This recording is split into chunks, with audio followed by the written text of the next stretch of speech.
मथवा से टपके पसीना सताए राजा गर्मी क दिनवा।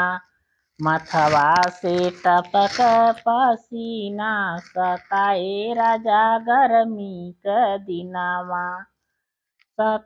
मथवा से टपक पसीना सताए राजा गर्मी क दिनवा। मथवा से टपक पसीना सताए राजा गर्मी क दिनवा। रोटिया से कत राजा बड़ा दुख लागे। रोटिया से कत राजा बड़ा दुख लागे। हमसे न बने भोजनिया सताए राजा गर्मी क दिनवा।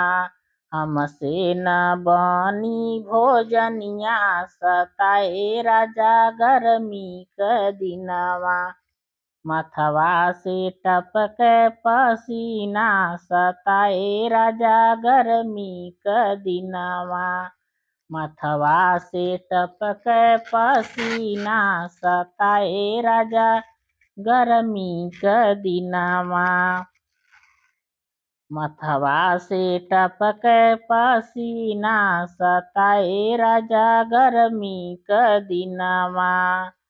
ऐसी कूलर बिना निदिया न लाग। ऐसी कूलर बिना निदिया न लाग। निदिया न लाग हो निदिया न लाग। सासू रोज मार तनवा सताए राजा गर्मी क दिनवा। सासू जी रोज मार तनवा सताए राजा गर्मी क दिनवा। मथवा से टपक पसीना सताए राजा गर्मी क दिनवा। मथवा से टपक पसीना सताए राजा गर्मी क दिनवा। सासू क बोलिया करजवा में लाग। सासू क बोलिया करजवा में लाग। लाऊ का नैहर से धनवा। लाऊ का नैहर से धनवा सताए राजा गर्मी क दिनवा। लाऊ का नैहर से खजनवा सताए राजा गर्मी क दिनवा।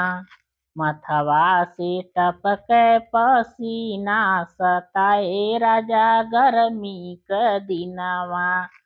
मथवा से टपक पसीना सताए राजा गर्मी क दिनवा। ऐसन ससुरा में मन नाही लाग। ऐसन ससुरा में मन नाही लाग। ऐसन ससुरा में मन नाही लाग।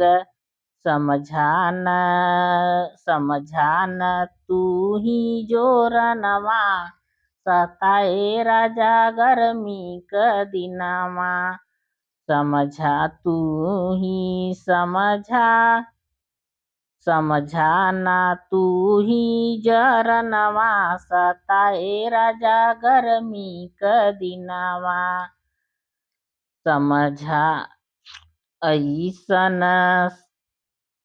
समझाना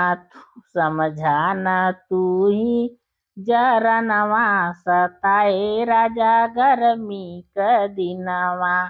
मथवा से टपक पसीना सताए राजा गर्मी क दिनवा। मथवा से टपक पसीना सताए राजा गर्मी क दिनवा।